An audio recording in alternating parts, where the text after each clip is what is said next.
I had read about this guest house in Varanasi where people check in to die. It's called Kashi Labh Mukti Bhavan. Hi everybody, my name is Deepak Ramola and I love people and have been asking them for a long time what is their life lesson. This series is all about passing on those learnings and sharing that wisdom with you.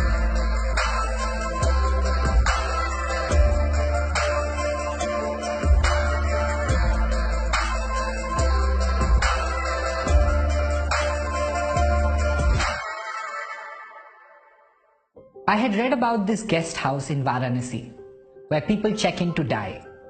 It's called Kashi Labh Mukti Bhavan. Rooted in the belief system of many Hindus is that if you take your last breath in Kashi, you attain what is popularly known as fruit of Kashi or Kashi Labh, which is moksha or salvation. Now the interesting fact is that you're only allowed 2 weeks to stay in and die. So you have to be really sure. If you're still hanging around after 2 weeks, you got to check out. So I was really curious and fascinated to understand what would those people have learned who have not only accepted death as a reality, but are rather anticipating it with the timer on.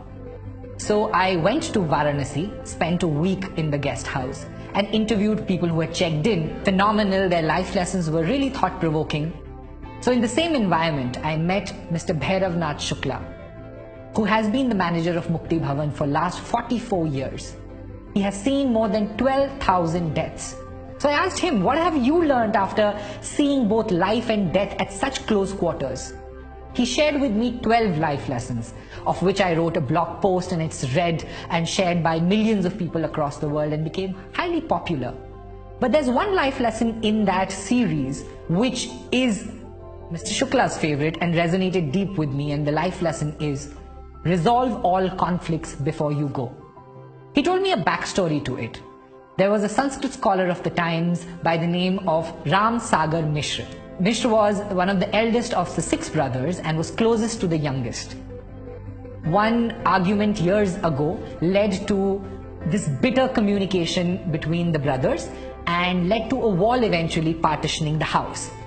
In his final years, Mishra checked into the guest house with his little pan case and told Shukla to reserve room number 3 for him because he was sure he's going to pass away on day 16th after his arrival.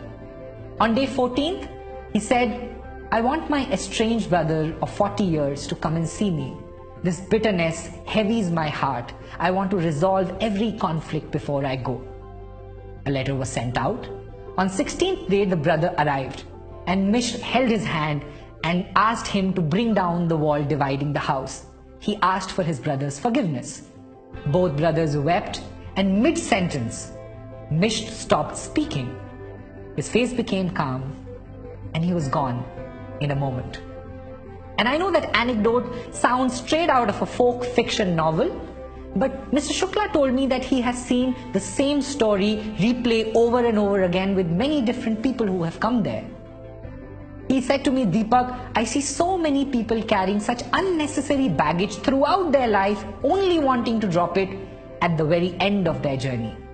The trick, he said, however, lies in not having any conflict, but resolving every conflict as soon as you have it. You cannot and you should not go to bed having an argument, a disappointment, a resentment and doubt. You should try to resolve it. Because you see, the good news is you're alive. The bad news is, no one knows for how long. So resolve your conflicts today. I hope this makes and fuels your day.